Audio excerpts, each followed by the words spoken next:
Oh, man. Hey Cheap Bitches, I'm Rob, and welcome to Chew on This. Let's get right into what I'm eating. And because a lot of people, well, not a lot of people, some people had a little bit of a cow from me eating McDonald's in the last thing, which I didn't think it was that bad because it was only McDonald's breakfast. So I decided to go a little bit of a healthier route. And today I have sushi. And I got a shrimp tempura roll, spicy tuna roll, and a sweet potato roll. And a lot of people have never heard of a sweet potato roll before. And if you haven't, it's probably the most amazing thing. They literally put it in tempura and it's fried, but it's just delicious. And of course, along with my sushi, I got a little bit of spicy mayonnaise. And because I got a lunch special, I ended up getting miso soup and a beautiful ginger salad. Their ginger dressing at this place is pretty sick, I have to say. So let's get right into this then. Let's do a spicy tuna roll. For sushi, I really didn't get a lot of fish, you know, like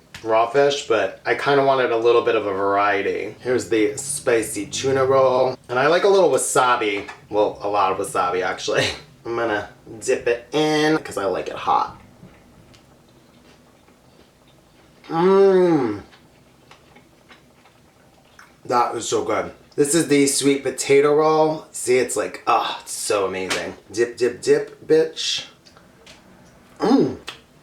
That's good. I didn't realize how much I really missed sushi. Here's the shrimp tempura roll. I'm gonna dip this in a little soy because I don't really like it in the spicy mayonnaise. I don't know. I'd rather have like the eel sauce. Mmm. Oh my god. So good. This is a lot of food though. I don't know if I'm gonna be able to handle it. Let's try some of this soup. I didn't really want like soup today. I mean, I usually get the salad, but I didn't really want soup, but it came with the meal because it was like a lunch special. It's good. It's just like regular miso soup. It's good for like a cold day, I guess. But I do have to say that this salad is off the hook. Mmm. The reason they're salad, it's not like special lettuce or anything, but it's just that the ginger dressing is off the hook. Yum, yum, yum, yum, yum. Let me get one for the thumbnail.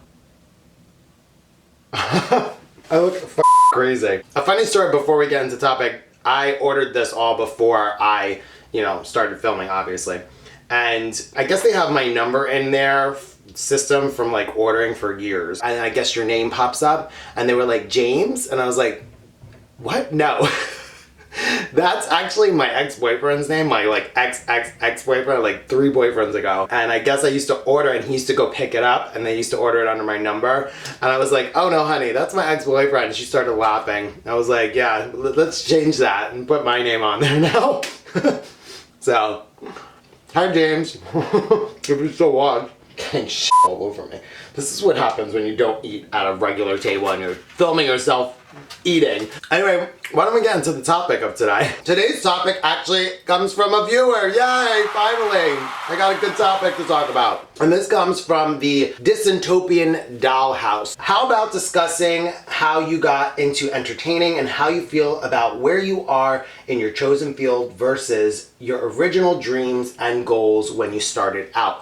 That is such a good topic because a lot of people, okay, I've gotten a few comments of like, were you an actor? Are you like a starving artist? Are you like a failed actor? Yes, I'm an actor. I am an actor. I've been an actor my whole life and that's just who I am. I mean, that's never really going to change no matter what I'm doing. Even on this channel, I feel like there's to an extent an acting, hosting kind of element and my background comes into play because I have training and all that. So I don't feel myself as a failed actor. I feel like I am really just kind of finding what I want to do in life. But let's get into the whole thing of how I started and what my dreams were in the beginning. I didn't really know what I wanted to do. I used to like to sing. And I was a really good singer. I think I'm a pretty good singer now. I don't really sing as much anymore, but unless it's karaoke. So I started out in community theater, just doing shows because I liked being an entertainer. I was always a little ham as a little boy, and I always liked entertaining people. So it kind of just went hand in hand with, you know, my dance skills, because I was a good dancer, I was a good singer, and I was learning how to be an actor, you know, through doing all of these shows. And then I got asked to do another show in community theater. Then I got asked to do another show, and I just kind of kept doing it. And I kept falling into it, one after the other. And so I just kind of figured, if this is where the universe is taking me, then I should just follow that. So I just went wherever it took me. Then I got like awards for it. I was in conservatory programs with scholarships. I went to college for it. I graduated with a BFA in acting degree. So, I mean, there's that. Not like that degree does anything. So after college, I ended up waiting tables because that's what I thought that actors did. I waited tables for like 4 months and I hated it, and it didn't really leave me a lot of time to audition, so I said, F this, I'm quitting. I took the money that I made from waiting tables and just put it into my savings and just was living off of that for a little while. And then I just hit the ground running in New York, and all of a sudden, I landed 3 jobs in one day, which is like ridiculously unheard of. Right out of college, I thought, man, I'm doing well already. And I mean, I was doing better than a lot of the people I graduated with. So I was like, F this, I'm gonna just go for it. I'm gonna be a huge Broadway success. I eventually ended up moving into New York because I wanted to be in the thick of things. I thought that would help me kind of motivate me to audition more. And I would get a few roles here and there, a few things here and there. I can gladly say that I've done quite a bit of like theater and film and television and commercials and things like that. And I have like a lot of great things on my resume. But the one thing that was always kind of bothersome was the auditioning. I hated auditioning, especially for theater, because everyone in theater is like super competitive and they're always like trying to size you up. And I just didn't like that. I was like, you do you, I do me. Whoever comes out on top comes out on top. But I didn't like the egos that were involved when I was auditioning, especially for Broadway. After a while doing that, I was seeing a lot of my friends move on to like Broadway and do national tours and be very successful in it.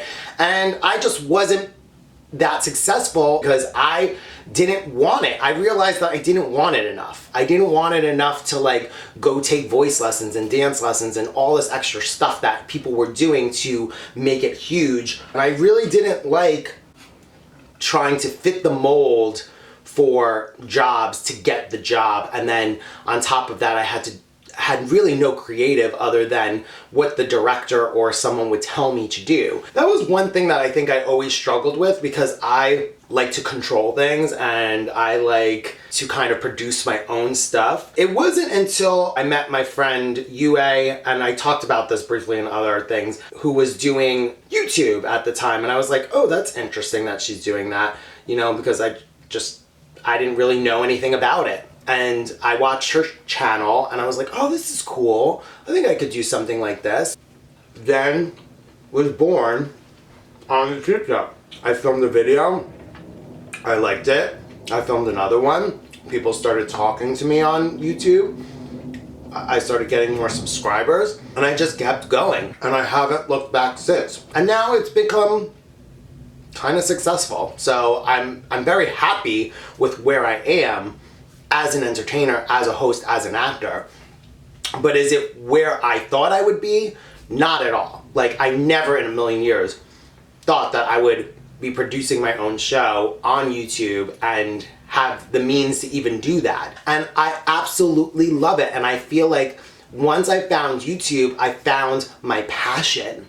And I found my passion for entertaining again. I found that I would do extra things just to enhance my creative skills and, you know, my videos, and the things that I wasn't doing to pursue a Broadway career, I was putting into these YouTube videos. And that just showed me that this is what I really wanted to do. I just didn't know that anything was like this out there for me to do. And how could I have known? Because when I was in school or high school, YouTube was not even a thing. Like, it wasn't a big thing. I'm a little older than some of you guys. YouTube wasn't until I was maybe in college that it really even was invented. And it just wasn't this huge thing. YouTube was always just like a place to put your videos and then show your family and friends. It wasn't like, no one ever knew that it was going to be like this huge thing that in entertainment that would basically take over a new genre of entertainment on the internet. So in the end, I just kind of went on a rampage of my whole like life history. In the end, I feel like I got much more than I ever expected. I'm just happy to be a part of it. I'm happy to have like a little piece of the YouTube world and be able to do what I like to do every day, you know? I'm not saying that this is, you know, my end all be all. I think eventually one day I will have my own show on like TV. My ultimate show, my ultimate dream is to produce a show that's kind of a mix of Andy Cohen, Amy Schumer, and Chelsea Lately. I very much relate to those people too because they have a similar aesthetic, a similar comedy to me. I think we would all be friends, basically, is what I'm saying. Sorry guys, I'm like burping and it's sushi. I mean, what am I gonna do? I'm getting stuff all over me. Oh no! Damn it! I'm just gonna put a napkin on my lap now, which I should have done from the beginning. I'm gonna need another shower after this. I'm almost down to the bottom of my sushi. I have a little bit left, but I don't think I'm gonna be able to eat all this. This is a little too much for me, so I think I'm gonna save it for later. Anyway guys, thanks for watching.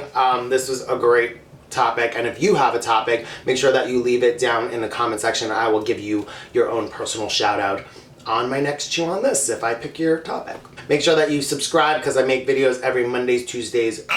No, I don't make Mondays, Tuesdays. Make sure that you subscribe because I make videos every Monday, Wednesdays, and Fridays. And make sure that you hit that little alarm button so that you know when my videos come out. Just hit that little alarm and you'll be good. Anyway, I'll see you guys next time. Bye!